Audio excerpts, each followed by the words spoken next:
Hi guys, this is a quick book review of Utopia for Realists by Rutger Bregman, who is quite annoying because he is 29 and he's already had 4 books published and he's generally setting the world on fire.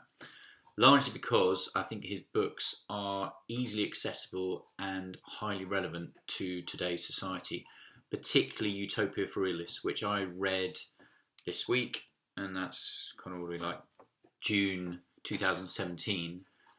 And although it was written about 4 years ago, it's so relevant today. So his rough concept is that utopia as a concept was kind of going out of fashion.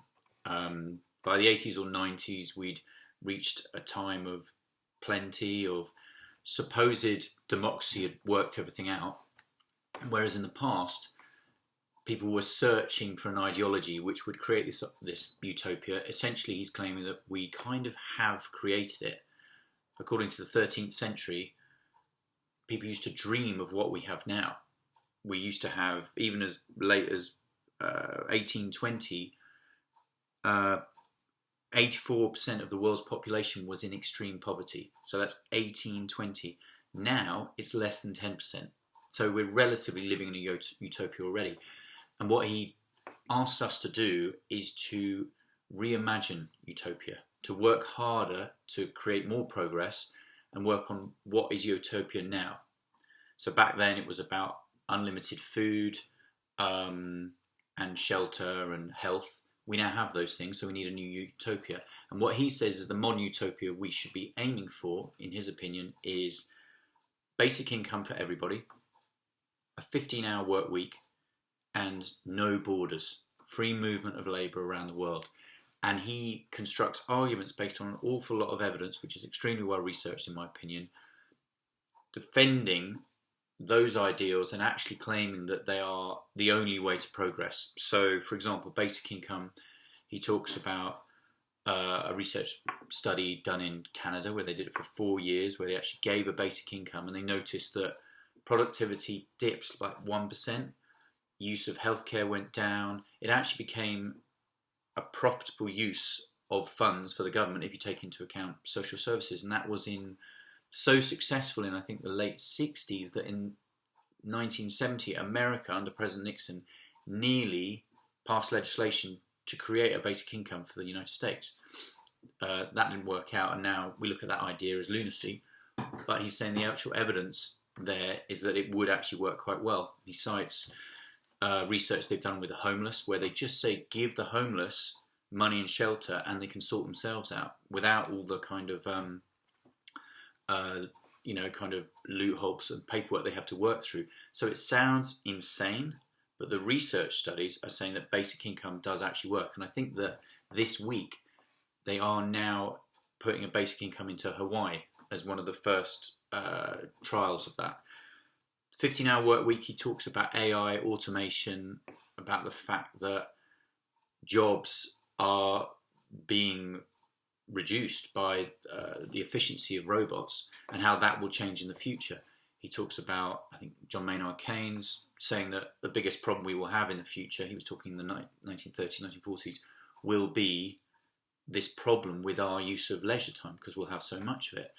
Now, he also cites the kind of the way society will change, and one of those things will be movement of borders, because jobs may be scarce in some areas. People want to come into countries, which is an issue we're having all the time with movement of labour within Europe, and there's a kind of degree of protectionism coming back into politics in America and Europe. And what he cites is the solution to that, bizarrely enough, is no borders. He talks about in the 18th century there weren't borders. The only reason we had passports was after the World Wars, where suddenly people were moving around and everyone was more protectionist.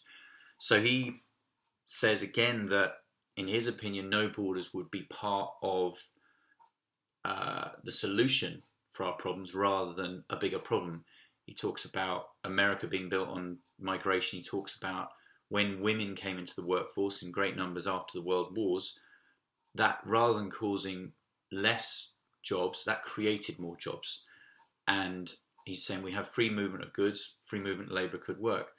So the ideas are really well put together. I think possibly some of them are a bit, I don't know, the border thing is out there. He is Dutch, so he's a pretty liberal thinker.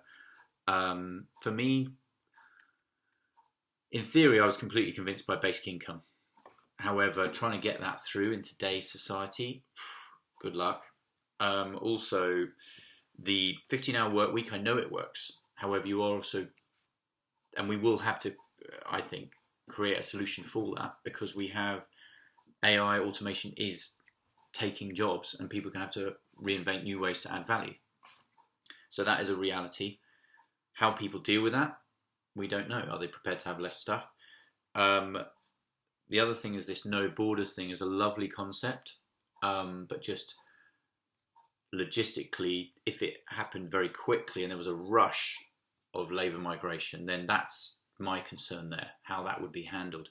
He also talks in the last chapter about the change of how new ideas are embraced, and he often talks about the fact that when a new idea comes in, even though it's completely rational, it won't be accepted, because there's this kind of post-truth perspective on everything, that you will find facts to create an opposite view. So why basic income wouldn't be embraced, despite some of the facts. So he also talks about often when a new idea comes in, you go backwards before you go forwards. So possibly that's what we've got now with protectionism in America and possibly in the UK. People going backwards before they go forwards.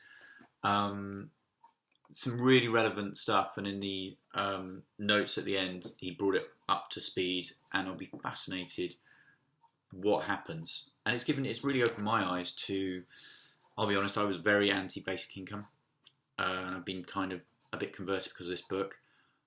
I've always been fairly open with open borders. I'm a big fan of migration and ideas, and the 15-hour work week, I was sold on that anyway. But worth a read, very simple to read, and I really enjoyed it. So I hope you do too. Thank you.